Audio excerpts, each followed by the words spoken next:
Nous sommes revenus à Saint-Louis parce que nous étions à Saint-Louis il y a de cela 5 ou 6 mois lors d'une visite de prospection qui nous avait permis de discuter un peu, de prendre contact avec les Saint-Louisiens, de présenter brièvement le parti. Et il était question de revenir quelques mois plus tard pour procéder à la mise sur pied du comité départemental ou de la coordination provisoire. Alors, c'est avec beaucoup de plaisir que nous venons toujours à Saint-Louis, qui est notre ville par essence, puisque nous y avons fait nos humanités universitaires. C'est pourquoi ce matin, nous avons démarré avec une conférence à l'Université Gaston Berger de Saint-Louis sur le thème des APE, parce que par ailleurs, nous sommes membres du collectif Non aux APE, l'accord de partenariat économique que les pays de la CEDEAO veulent signer sous la contrainte avec l'Union européenne, mais qui sont des accords extrêmement dangereux et nocifs pour ces pays-là, puisqu'ils envisagent de créer une zone de libre-échange entre la première puissance économique du monde, qui est l'Union européenne, et l'une des dernières, sinon la dernière, c'est-à-dire la CEDEAO, qui a 12 pays considérés comme les pays les moins avancés sur les 16 de cette zone-là. Ça a été une expérience assez riche où on a échangé avec les étudiants et on a pu leur présenter les aspects dangereux et négatifs de ce projet d'accord-là. Étant entendu que nos gouvernants ont déjà paraphé cet accord et que depuis une semaine on nous apprend que les présidents, dont le président Macky Sall, se sont rendus discrètement pour aller procéder à la signature de cet accord-là. Alors, les étudiants avaient bien apprécié effectivement et ont, par le biais de cette communication, mieux compris les enjeux de cette APE-là. Et ça a été l'occasion peut-être d'en désigner un certain pour représenter le collectif Non aux APE dans le combat qu'on envisage de mener ces derniers jours. Alors, cet après-midi, la séance que vous venez de couvrir, c'était une séance strictement politique où le parti s'est retrouvé avec ses membres, ses militants et ses sympathisants pour procéder à la désignation de l'équipe qui va provisoirement assurer la coordination des activités sur Saint-Louis. C'est le lieu de féliciter M. Sey, qui a été désigné unanimement pour assurer le rôle de coordinateur et qui va être probablement l'interlocuteur de la presse au nom de PASTEF dans la région de Thiès, et de Saint-Louis du moins. Et toute cette équipe qui a été désignée, ces deux assesseurs, la représentante des femmes, le représentant des jeunes. Et ça a été l'occasion également, le représentant des sages, notre doyen M. Niang, et ça a été l'occasion également de beaucoup communiquer sur notre approche et notre vision politique.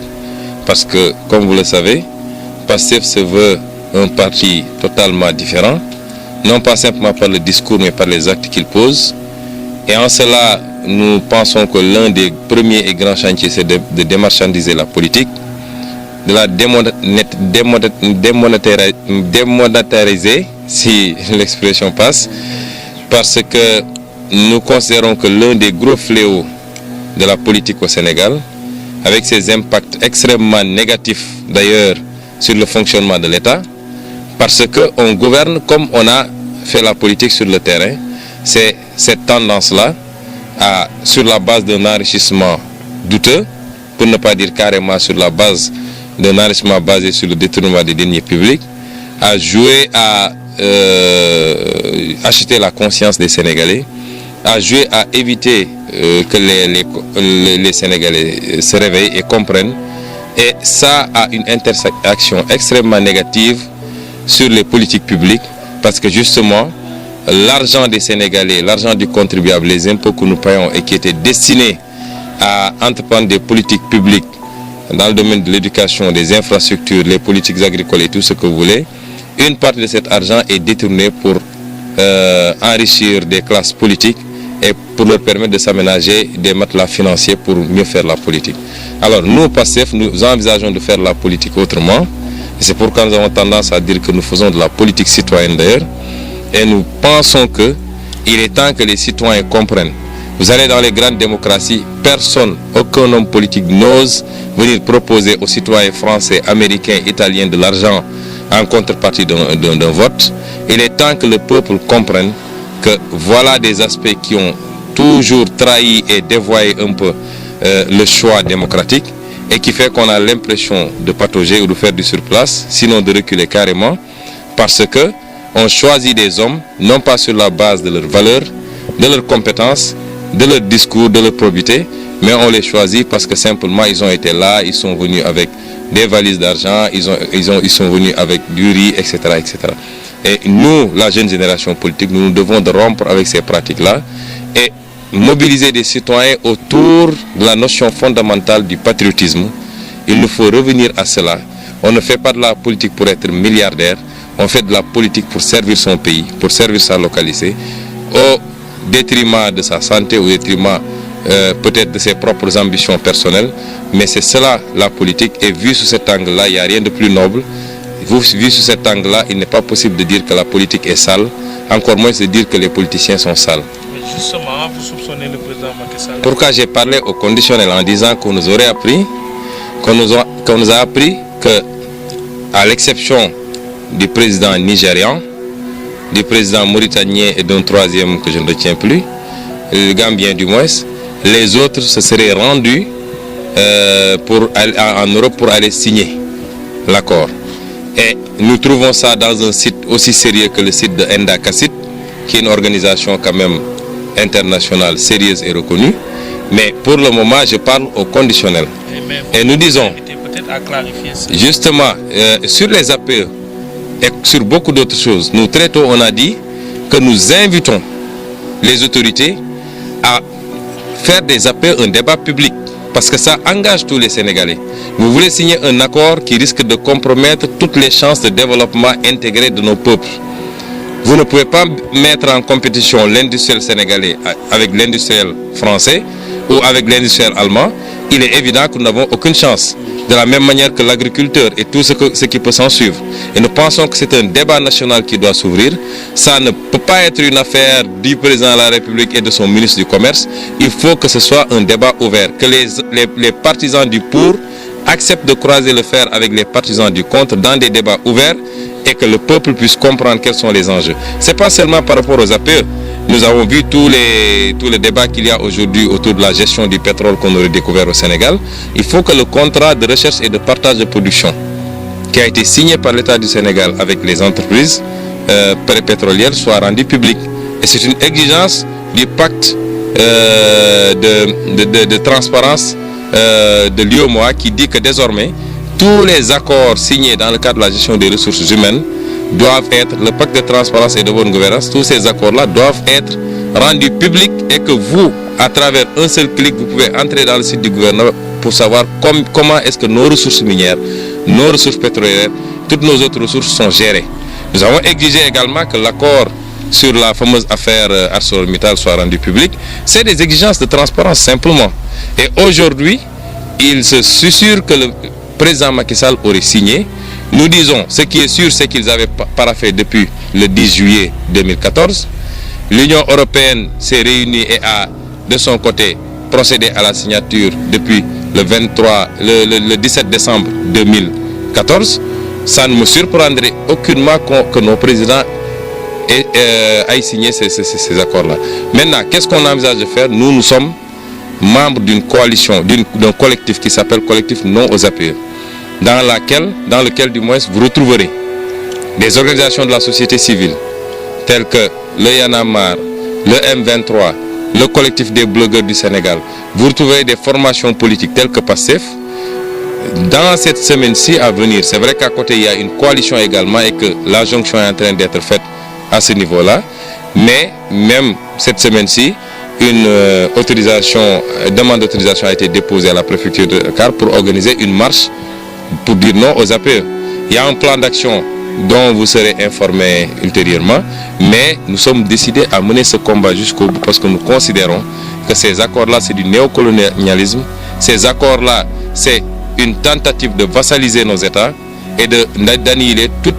perspective, toute possibilité de créer un développement intégré à partir de nos propres capacités. Et c'est en cela que nous considérons que c'est dangereux et que nos autorités qui continuent à avoir ce complexe du colonisé et qui s'aplatissent devant les Occidentaux à chaque fois qu'on leur dit signer quelque part, n'ont pas le droit d'engager le peuple sénégalais sans qu'un débat soit ouvert au préalable. Et ce débat, j'interpelle l'Assemblée nationale. Malheureusement, on n'en est pas. On a des députés grassement payés à ne rien faire. Mais l'Assemblée nationale aurait dû se saisir de ce débat depuis longtemps. Parce qu'ils ont été élus par le peuple pour cela.